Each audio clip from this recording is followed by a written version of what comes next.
एक पंडित जी था, मनीराम नाम था उसका, मनीराम। और वो किसी गांव में कथा कर रहा था। उसने क्या, कोई तो एक सप्ताह की कराया करते हैं, उसने 1 महीने की कथा रख दी किसी गांव में, 30 दिन की।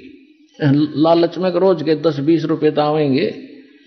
पहले रुपया बहुत महंगा होता था, चांदी का नोट होता था, 1 रुपए के अंदर भैंस आ जाती, तो 70,000 की आती है, ऐसी कीमत थी उस रुपए की।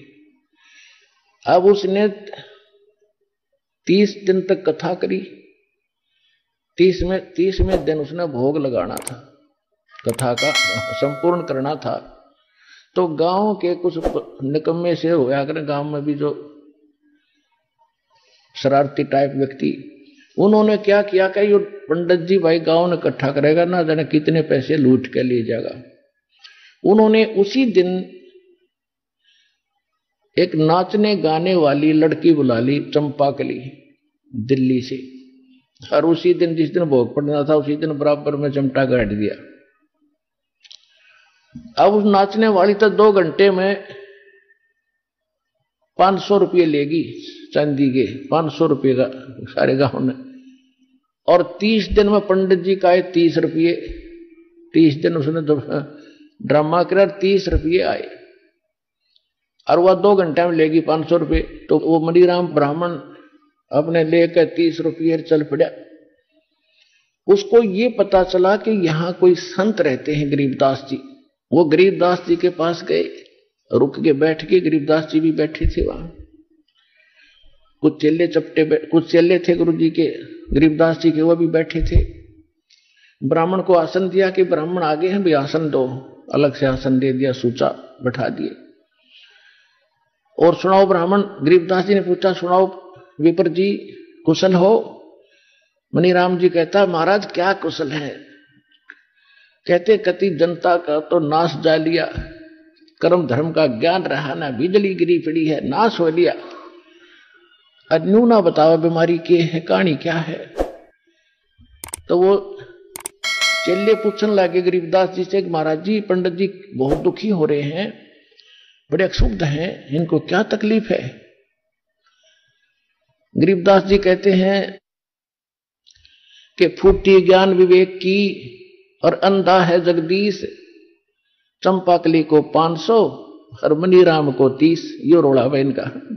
गरीबदास जी कहते हैं जनता का विवेक खत्म हो लिया भाई, और यहां का भगवान अंधा है, इसने सारे उल्टे काम करवाने। यो अंधा है जगदीश। और क्या हुआ कि पंडित जी को तो 30 रुपये मिले हैं और चंपाकली 500 लेगी। यो 9 दुख पर है।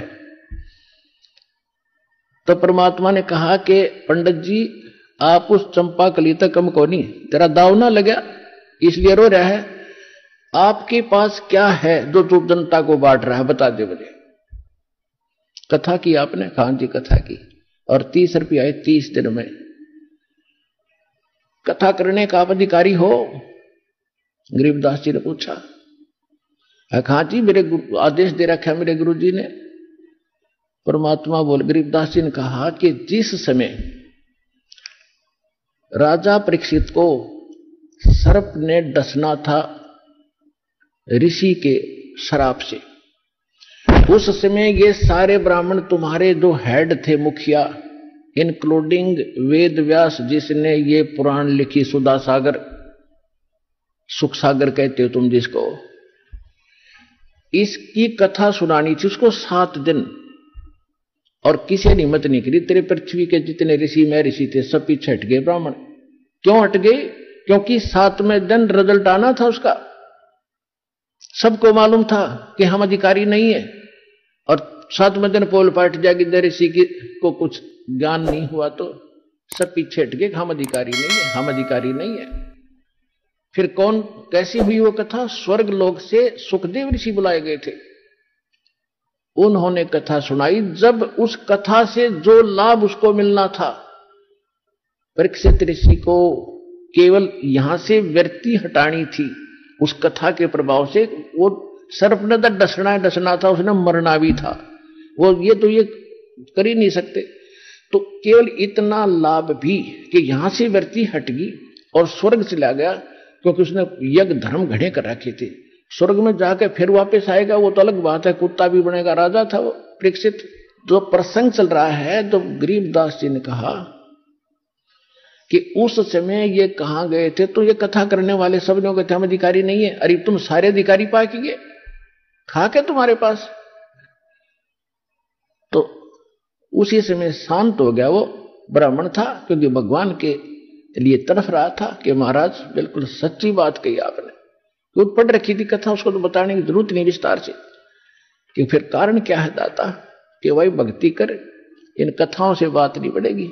जिस जिसका तेने पैसा लिया है, किसी का बैल बनेगा, किसी का गधा बनेगा, ये एक एक पाई का हिसाब होगा तेरा। कहा तुम कर्म खराब करते फिर रहे हो, अधिकारी नहीं हो, तुम्हारे पास कोई भक्ति मार्ग नहीं है, तुम्हें ज्ञान नहीं भक्ति का। उसी समय उस ब्राह्मण ने समर्पण कर दिया, महाराज बंधक कल्याण चाहिए, आज के बाद कान पकड़ लिया, कति या गलत काम नहीं करूंगा, और भक्ति करी, अपना मोक्ष प्राप्ति की।